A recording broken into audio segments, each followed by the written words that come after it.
Pevensey Levels. A farmed landscape, but also a wildlife haven. How has this come to be? Here on the East Sussex coast lie over 8,600 acres of windswept grazing marsh, framed by the South Downs Hills and busy towns of Eastbourne, Helsham and Bexhill. Reed-fringed ditches crisscross this wet meadowland, barriers for the cattle and sheep that graze it. I love bird watching here, and I'm not surprised at its importance for wildlife. There are several conservation measures that help protect the levels, such as its designation as a nationally important Site of Special Scientific Interest, and an internationally important special area of conservation for water plants and invertebrates, such as the rare fen-ruff spider that I managed to spot this summer.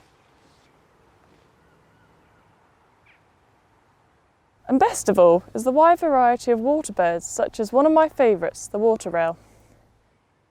But it wasn't always this way.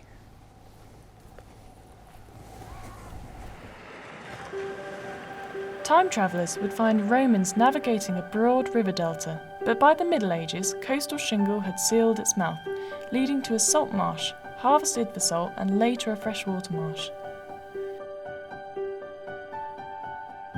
The Saxons left their own verbal key to the landscape, using I, meaning islet, in their place names like Rickney, Chile, and Horseye.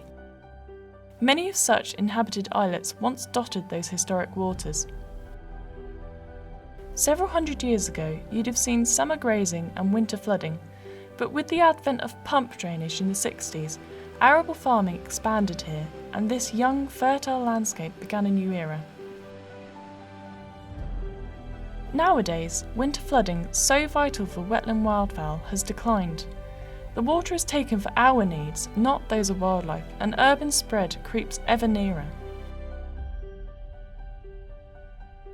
But nature reserves are spreading too, as is the work of nature-friendly farmers who have ousted pesticides and chemicals from their land. The tides are turning as farming enters a new era.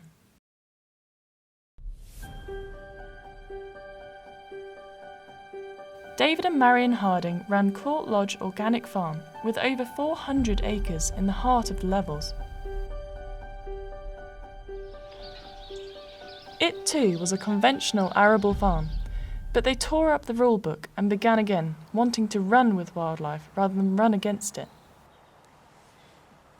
Out went the arable crops and in came more nature-friendly herbal leys for their dairy stock.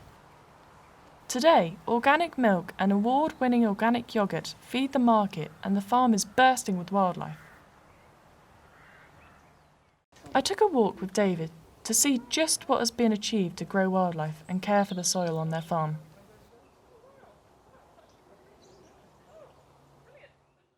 Thank you for meeting me, David.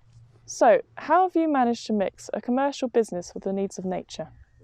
Well, it's a bit of a juggling act. We have to do commercial farming, which is, in our case, organic dairy farming and producing yogurts and local person producing cheese from our milk, and looking after our nature. And we try and do both. You've encouraged wildlife in many ways. Tell us about the reed bed. We constructed the reed bed back in 2014. We had got the idea because we'd seen marsh harriers nesting right next to the reed bed in an existing little piece of reed, and we thought, can we do a bigger project? And so we created an area by taking out the topsoil, spreading all the reed rhizomes and letting it grow naturally. And it was amazing how the wildlife came in. First, lots and lots of lapwings loved the bare mud, and then the marsh harriers expanded into the reed bed, and we had bearded tits come in and bit and visit. Sadly they haven't bred yet. Water rail are in here, and lots of little creepy beasties. We had a survey done by Graham Lyons, and he found all sorts of exciting things: 13-spot ladybird and pondweed leafhopper.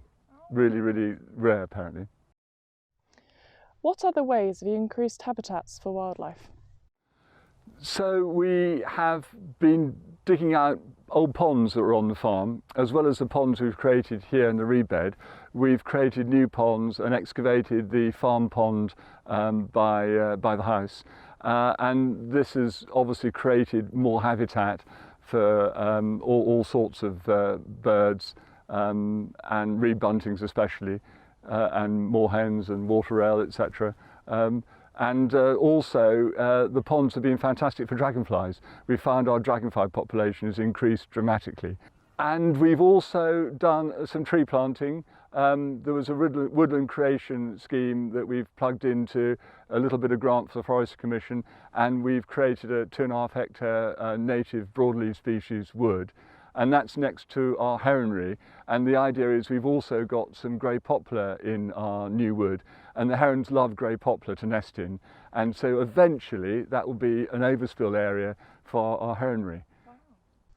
So what interesting species have you recorded turning up as a result of these? So yes, as I say, we've got marsh harrier here. They've bred every single year now for 12 years. We've got a barn owl box just at the end of the reed bed. The barn owls, again, they've been here for about 10 years and bred successfully every year. The bearded reedlings are in here, water rail are in here. Buzzards are coming across the farm now. They've expanded across from the West Country. And then each spring we get red kites coming.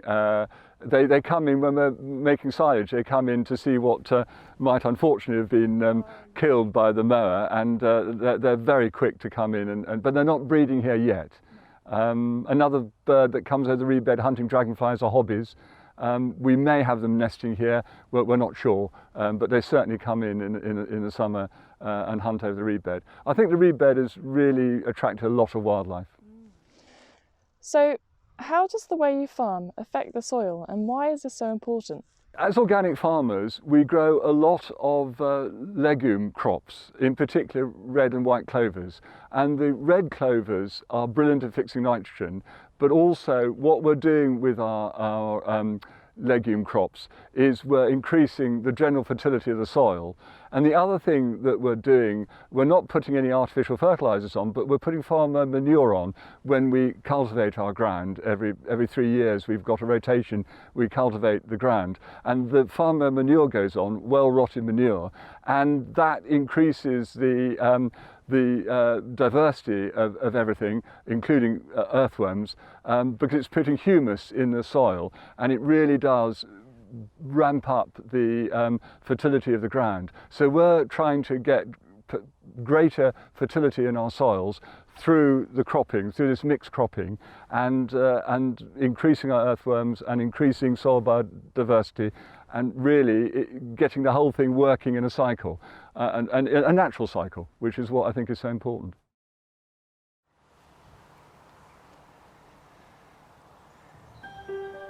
There's no doubt that for biodiversity to thrive, the needs of a healthy soil must be priority.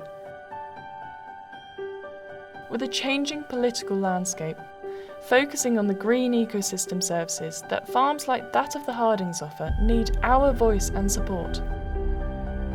We have only just begun to scratch the surface of how this complex ecosystem works. The state of nature needs wise decisions and caring hands. So what does the future hold for the levels?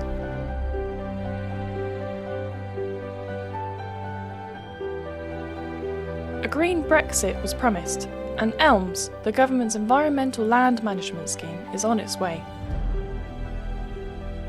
Grants will be supplied for the land management projects that give great ecosystem services.